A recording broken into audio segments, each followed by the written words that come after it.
Good morning, everybody, and welcome back. Today we are going to be diving into part 2 of utilizing the standard deviation calculations and how it relates to the mean, and how that all ties into trying to assess a player's either high floor, high ceiling, low ceiling, as well as their consistency. We're going to move forward. We're actually going to start applying it to some NBA statistics today, so we can start to get a feel for how it might be used. So first things first, we're going to import pandas, and we're going to open up our box score data set. I am still using the same data set I've used with probably everything. As you can tell, the fantasy points are already in here from a previous video where we showed how to calculate fantasy points and add it to our data frame. So that's saved in this Excel file already. If you're not familiar with that, pop back several videos and we walk through it there. So real quick, we're going to take a look at the fantasy points because that is what we want to calculate our mean on. Because first we need to get an average. So the old way we'd done it was we created an empty dictionary after we had the fantasy points. We send it to a dictionary.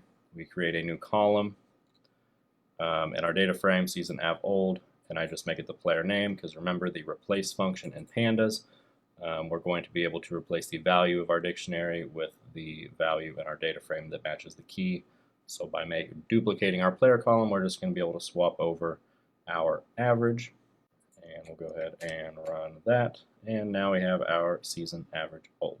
That's the old way we did it, and that's fine. That's great for just running over. It's not the most efficient way to do it, and that's what we're about to go into next. So we also need our standard deviation now, okay, not just the mean.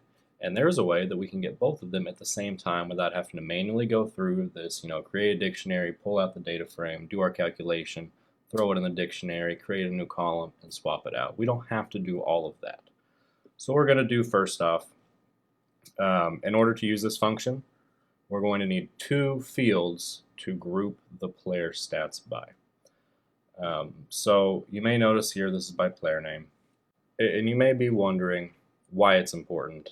We're going to end up using the team name, and I'm going to show you why here. And just to give you a quick visual, we're going to want df.lock, which is just kind of a way to look up values in our data frame. What we're going to do is we're going to slice our data frame so that the column player equals Morris Senior. And holy moly, look at all these games, right? That's great. But hang on a minute. Knicks and Clippers. Okay. So I don't think it's that far of a stretch, not too far out of the realm of reality here, that a player's average and standard deviation might change if they get traded to a new team. They're in a new system. Things are different now, okay? So I think it's pretty important that we break it up, not just by player, but by player and the team they were playing on when that game happened. So what we're going to do is we are going to first clear this out, clean up some space. We're going to run a quick lambda function over our data frame. And I know that we've done lambda functions before when we were breaking up our optimizer output to get the underscores, turn to the dashes, and remove all of that extra junk in there. We need the team the player played on. We don't have a team field, we have a matchup field. And if you notice, it is not consistent with the home or the away team coming first or last. It's going to be the team the player played on. That team comes first in the matchup field. So all we need to do is slice out the first three characters because every team's going to have their 3-character abbreviation. And then we have the team. So our lambda function here, we're going to take matchup and split it on the first space we come to. Because just in case, you want to be as, I don't want to say as vague as possible, but you want to capture as many scenarios as possible. So, I don't know, let's say that there's a team, and maybe San Antonio is just SA, not SAS. I don't know off the top of my head right here. But let's just say maybe you get it from a new data. So you get box scores from another data source. You are unable to scrape this data or somebody provides you somewhere else. Maybe it's a little bit different. So this is going to be easy. Instead of counting the first 3, then maybe you get one with 2 or one with 4, whatever. We're just going to break at that first space. So whether it's 1 character, 2 characters, or 3 characters. As soon as we hit that space, getting into either the @ symbol or the verses, we're just going to pull that out. and then we're going to take the first item there after it splits on the space. So we're going to create a new column called team and apply that lambda function to it. And now if we look, we have the team abbreviations in a new column. So we are sitting pretty. Now, to return both the mean and the standard deviation, we are going to do a very similar to what we've done before. Okay, it should feel good and not feel too difficult or different, because we're going to be using our same group by function that we've used in the past. Now, when we look at this, we're grouping by just player. We're not resorting it because we have it in order of game date, and that's fine. So we sorted it, and then based on that sort, grouping by player, we're going to calculate the mean, and then we just reset the index to make it look like that, nice and pretty. So that's what's happening there. If we come down here, you can see we're grouping by again. We're going to do player and team this time rather than just player, and that's going to give us what's called a multi-level index, and we'll kind of get into that in the middle in a minute. We're doing our operation on the fantasy point column, and we are going to aggregate it by the mean and the standard deviation. Okay, and if you're unsure or you want to look up what else you can do to aggregate it by, you can just look up, pandas group by .agg, and it'll pull up all of the parameters you can use in the documentation online. We're going to go ahead and run that real quick and take a look at the resulting data frame. So you might notice that both the player column and the team column are bold. That's signifying that they are both a part of the index for this data frame. Now, I know we haven't gone much into indexes as far as pandas data frames go because it really just hasn't been that vital. This is not just your basic introduction to Python, how to do everything. We do some basic stuff, but it's all geared explicitly toward what you need to know to be able to perform these functions and these algorithms to improve your daily fantasy production. So we haven't gone into the nitty-gritty there. Basically, your index is going to be how pandas keeps track of everything, which row everything goes in the order. For instance, if we sort these by sort values ascending equals false. So what we're going to do here, and that needs to go on the inside because we sort the values and then we return the head. Okay. So as far as the index goes, like in Python, we always start at 0 when we count, and that's how it keeps track of everything. You'll notice above, reviewing our previous group by function, the old way we got the mean, we reset the index. All I'm just going to show you real quick here is we're going to return. We're going to sort the values from last to first. That's why ascending is false. We're going from big to little. And then we're just going to return the first 5 values. Okay. So what the index is here is we start counting at 0, and that's basically the row number, except if we sort our data frame a different way, the index stays with that row that it's on unless we reset the index or change it. So just as an example here, we see this, we have this data frame here. We're just going to do a separate one down here. Sort values. We're going to sort on player, or we'll sort on game date, since that seems to be what we're sorted on now. And we're going to do ascending equals false, because we want it to be from bottom to top instead of top to bottom. We're going to run that, and look at that. And see how we're jumping here now? Because it's not in order. Because we're sorting by game date and not the initial order that everything appeared in. Otherwise, this would be one step at a time and be perfectly fine. So that's just to give you an idea of the index. Even though this is now the top of our data frame, the index number stayed with it. Okay? Not too bad. Not too complex. But just it is something to be aware of. So what that means is we have a multi-layered index, and you can also see that our column names here are kind of raised up, and that's to separate them from the multi-level index. So the easiest way, I think, to get this back into our initial table is to do a merge function. And if you're not familiar with general, it's the same thing in SQL, it's the same thing in most languages where you're working with any sort of data sets. Typically when you merge two data sets, you can define what you're merging on in the left data set and what you're merging on the right data set. Okay? There's left merges, typically we'll think of them as joins. There's left joins, right joins, inner joins, outer joins. Left joins, you're going to take whatever you're merging on the left data set, and you're going to keep everything in that data set no matter what. And then you're going to keep only the things in the right data set that match that in the left data set, whatever you're specifying those matching data columns to be. So we're going to do a merge function. If you are curious about the differences between joins, appends, merges, and pandas specifically, check out the documentation. They do a pretty good job of explaining what does what for our purposes here. So what we want to do is we want to match up the player and team column in our new standard deviation and mean data set with the player and team column in our initial stat data set that we have. And then we want to add in standard deviation and mean to that data set, just tacked on at the end. And our mean should match the season av old exactly if the player only played for one team. If the player played for more than one team, they're probably going to be a little bit different because each team will have its own average calculated for the time that player spent on that team.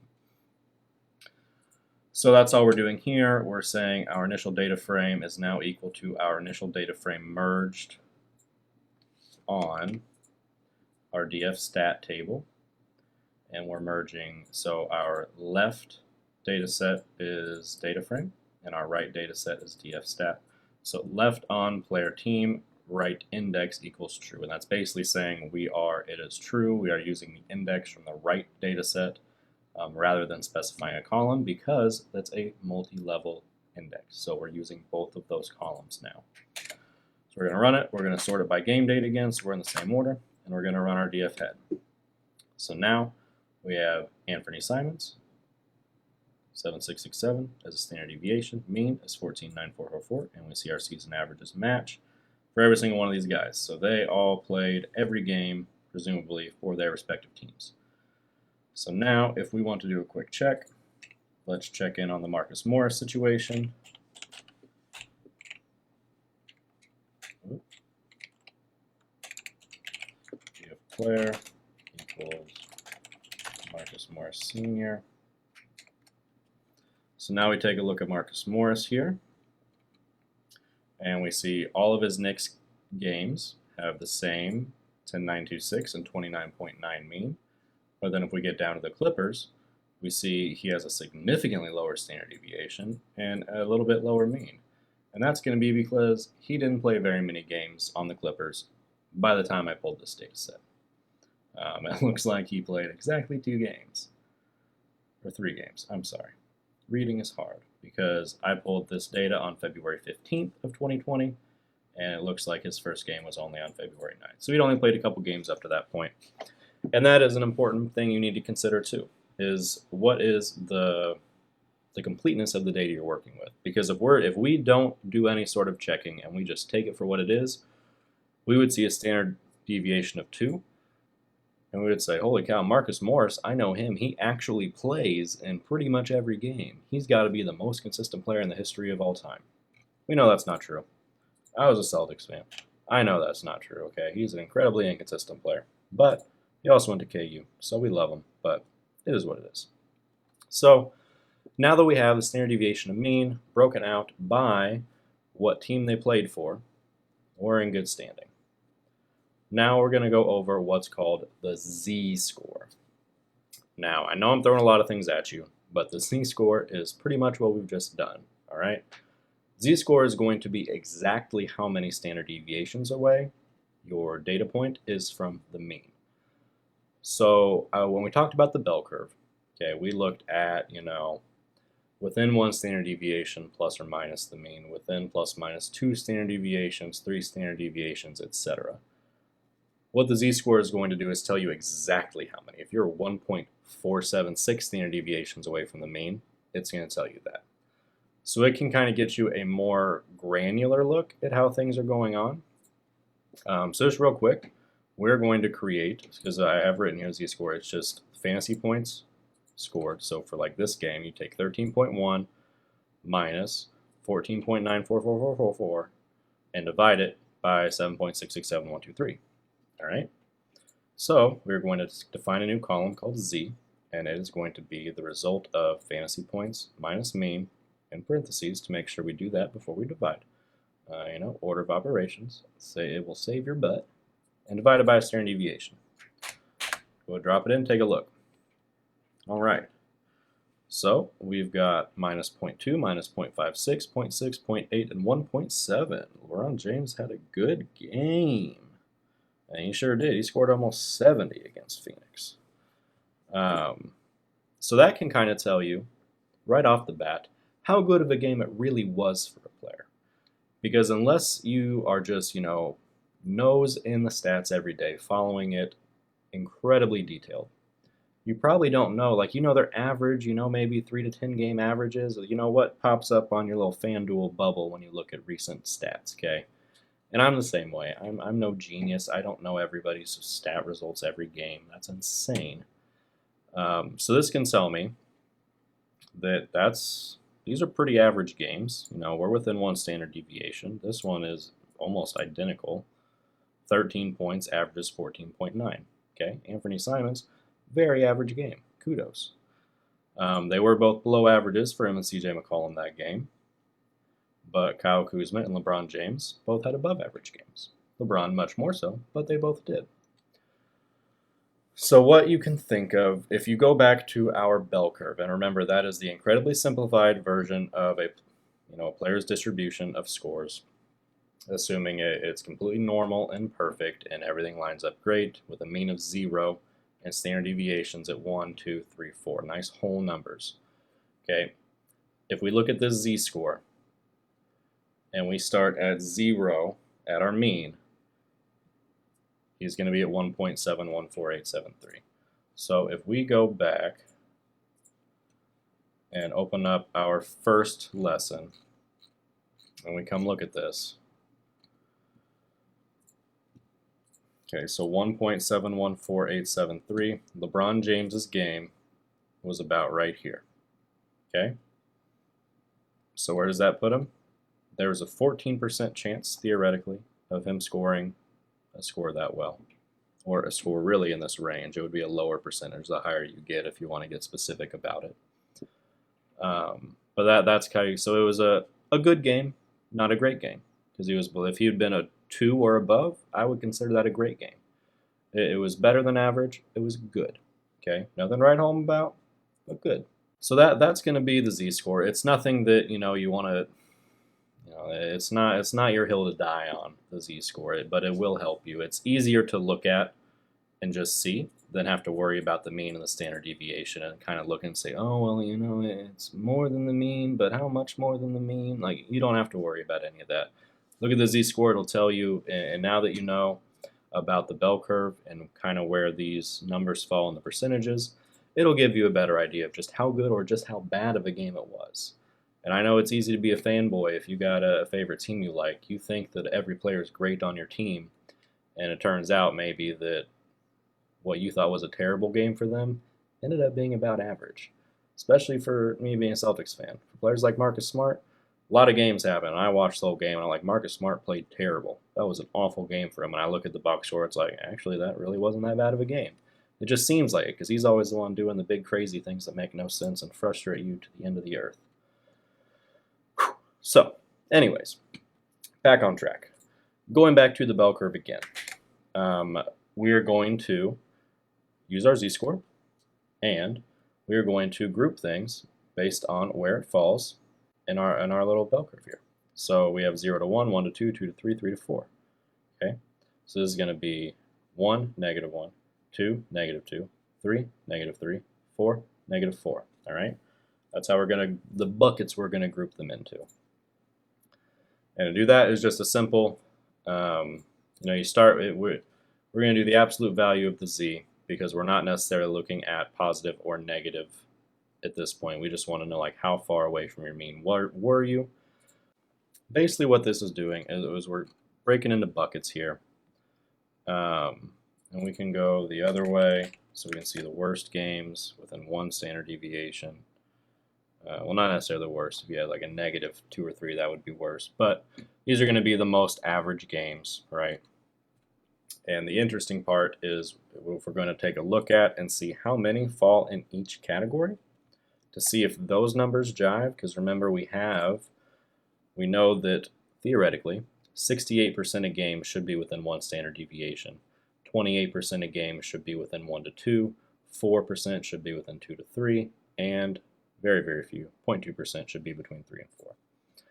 So if we want to go ahead and take, now that we have the z, the where on the bell curve we would have fallen if it were a normal distribution, and we're going to create a new data frame. It's going to be our data frame we're working with here. We're just going to take player, fantasy points, and where bell, and we're going to group by player and where bell, and we're going to count how many are in each one. We're going to take a look. And for each player now, we can see, let's do 15. Now we are, again, we have our 3 columns here. We have our player. And since we're doing a multi-level index again with player and where bell, we are grouped by player first, Aaron Gordon, and then where they're at on the bell curve. He had 32 games where he was within 1 standard deviation, 15 within 2, and 2 within 3. And if we keep looking down, that stays fairly consistent, where just so we can, and all we're doing is basically turning our multi-level index into, well, really what we're doing is moving our index here up to with the fantasy points. So we have 1 column for each player, and then instead of having different rows for the bell curve, we now have them as columns. And then we show the fantasy points, or how many games their fantasy points were within that, in that column. So we're just kind of twisting around a little bit because I think this is easier to look at and work with. And now, if we run our info function, we can see that there were 340 games within 1 standard deviation, 339 games within 2, 285 within 3, and 34 within 4. So now, across the NBA as a whole, from Aaron Gordon to Zach LaVine, it is not coming anywhere close to following our bell curve, right? So if we add all those up, there were 998 players, essentially, and all the games they played.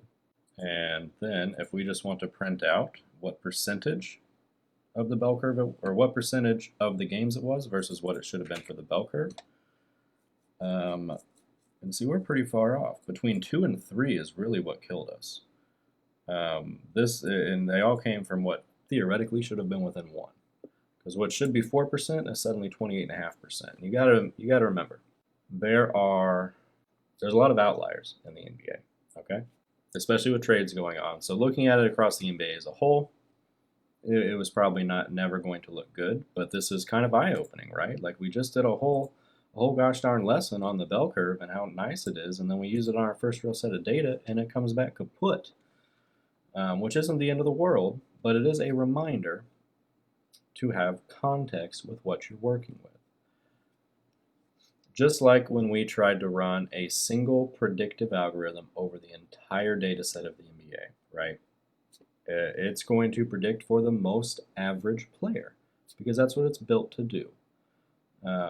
However, when we start breaking down into by position, maybe by team, maybe by cluster, when we did the clustering algorithm, when you start breaking your big data set into smaller like data pieces, you're going to have much prettier data because it's going to work together better. It's going to make more sense. So if we just want to take a look at Aaron Gordon, for instance, he had 32, 15, 2, and then nothing and 4. So if we take what was a colossal, mess up here, which it really isn't, because seeing this, it makes us think. We were off 30% within 1 standard deviation, and we were 24% over for this one, okay? That's a big deal. That's good to notice, and now we can say, okay, maybe it wasn't the best for a big group, but let's look at a single player. We'll just take Aaron Gordon because he's first in line. He played 49 games, 32, 15, and 2. We're going to do the exact same thing here, except 32 divided by 49, 15 by 49, 2 by 49, 0 by 49, and we're going to compare it again. Well, la-dee-da. Now suddenly we're at 65% compared to 64. What the bell curve? 30% compared to 28. Not terrible. 4.08 compared to 4, and 0 compared to 0.2. So this is much more like what we would expect. And it is important to point out here that this isn't designed to prove that the bell curve is a good tool or a bad tool. It is just to help you understand what it can tell you and how you might be able to use it, okay? Because if you use a good tool badly, it's going to feel like a bad tool. And if you use a bad tool well, it's going to feel like a good tool. But it really doesn't matter, because it does a thing. How well it does a thing is going to impact how well you can use it. So you want to make sure you're using your tools for the right job, and then you want to make sure that you're using them well. Tying back in, before we wrap up here, we're going to tie back into our high ceilings and floors discussion, and how we can use Aaron Gordon as an example for that. So as we can see, he's following what we would expect, the bell curve of breaking up within, one standard deviation as being pretty consistent, pretty consistent with what we would think. So if we actually take a look, because this doesn't tell us if he's necessarily a high floor, low floor, high ceiling player, what this tells us is that the relationship between his mean and standard deviation is pretty spot on, to what you'd expect. To actually take a look at whether he's a consistent player or an erratic player, a high floor player, we need to look and see what his mean and standard deviation are. With averaging 29.9 points a game and a standard deviation of 9.88. So looking at his mean and standard deviation, what that tells us is that 65.3% of his games fell between 20 and 39.8 points. That's a 20-point swing. So how much does that really help you? Again, this isn't a finite tool designed to help you pinpoint where they will score. But let's assume that, within one standard deviation either way, were pretty average matchup games, nothing crazy. Between 1 and 2 on the positive side, pretty good matchup versus not so good matchup. When you start getting into the 2 and 3, those are going to be games where he either did very, very bad or very, very good. Very, very good could maybe be a combination of very good matchup. Maybe one of his teammates was injured, so he had much more usage that game. And good matchup, that comes with their weaknesses playing into his strengths, so he can take advantage of all of the matchups he has on the court. Whereas the backside of that, the negative side of him being, between -2 and -3 standard deviations away, that could be more of maybe he got injured and didn't play the whole game. Maybe it was just a very, very bad matchup for him, playing against some of the better defenders in the league against his position. So now you can take this information and go maybe take a look specifically at those games. So we will, just real quick before we conclude, so we're going to pull out all of the Aaron Gordon games, and then we're going to only look at, let's say, because we do have minutes on here, we'll do Z, or no, we'll do where bell equals, we'll look at 3, because that is going to be between 2 and 3, and there were only, 2 games, so we can just do head.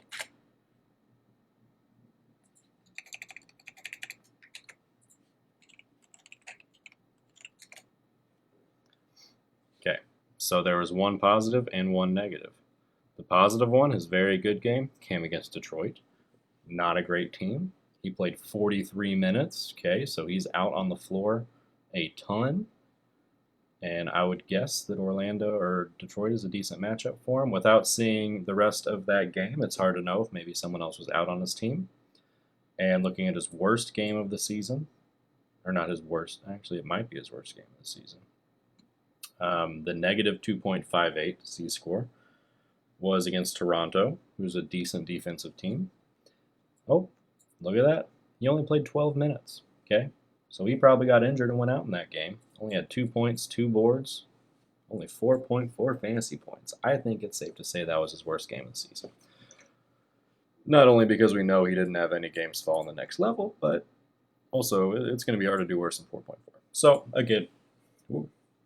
So again, this is a tool to help you figure out. So now maybe I know with the PyDFS lineup optimizer Python module we use, there is a randomize function for the scores you feed into it for the algorithm to create lineups on. Maybe you want to start chunking your players into grading their matchups or their scenarios as a whole with maybe teammates out. And you start saying, okay, in favorable matchups of this degree, you want to start feeding in the score range of that player scoring between Z-score of 2 and 3. Or 3 and 4 if it's the perfect storm and you think they're going to go off. That way you're not really, between 3 and 4 you are kind of sticking yourself in a spot. Between 2 and 3, like that would still be a decent range. Like if we did that for Mr. Gordon here, that would be saying where you think he's going to score between 39.7 and 49.6. So we could feed these in as the minimum and the maximum bounds for the optimizer to randomize his output for every iteration of that lineup. That way we can say we know he's going to have a good game. We don't know exactly how many points he's going to have, but we feel pretty confident that he's going to fall within this range. And you can do that for however many players you want in your player pool. And then the optimizer can run through and it can randomize the player's score to be used to construct this lineup between these two values. And that way, you're not really killing yourself by putting one player in 60-70% of your lineups and then having him bust, right? So he's going to be in this range. Some lineups he gets picked up, some lineups he doesn't, based on how much value and return the optimizer thinks he's going to get for him at that price. So, all things to consider. We do have a part 3 coming up where we'll dive into it a little bit deeper. I hope you guys are enjoying this kind of more math, diving into the stats side of things. I know it's not typically what we do, but I do think it's helpful to be able to take a look at this and understand where some of these things come from. In regards to Aaron Gordon, do you guys think that with a mean of 29 and a standard deviation of 9.8, do you think that is a high floor player? Low floor, high ceiling, consistent? Let me know down in the comments what you think, and do keep in mind that, again, that means that 64% of the time, he's scoring between 20 and 39.798. And obviously, again, the further away you get from the mean, the lower the percentage likelihood he will score that value gets. This is meant to be a range where everything in this adds up to 68%. And that's another thing you kind of use a z-score for. There's some formulas out there you can say with a z-score, like what are the odds? He scores, with a z-score of 0.5. And you can get those specific odds. But just know that, with everything, a 68% chance he falls in that range. So if you are looking to do the randomizing function, the majority of the time you're going to be using ±1 standard deviation. You can bump that up and down based on the matchups and so on and so forth. So part 3 will be coming next Saturday, a week from when this gets released. We are looking good at being back on our weekly Saturday, late morning, early afternoon videos.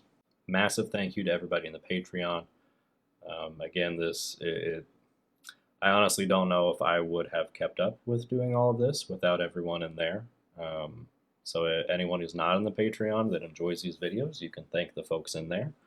I'm sure they would enjoy a nice thank you down in the comments from someone besides myself. But they're very helpful with all sorts of things. It is very valuable to have them there. It helps keep me honest and committed by knowing that they're there, waiting for more information and more material. So, with that said, I will see you guys next week. I hope everyone has enjoyed this content. If you're enjoying it or if you're not enjoying it, let me know down in the comments why, one way or the other, so I can better tailor what we've got here. And no, not maybe don't do such a more of a math dive in the future if people aren't liking it, or maybe go in deeper if people are. So let me know. I don't know what you guys are liking and not liking if you don't tell me. So have a nice weekend, and I'll see you next week. See ya.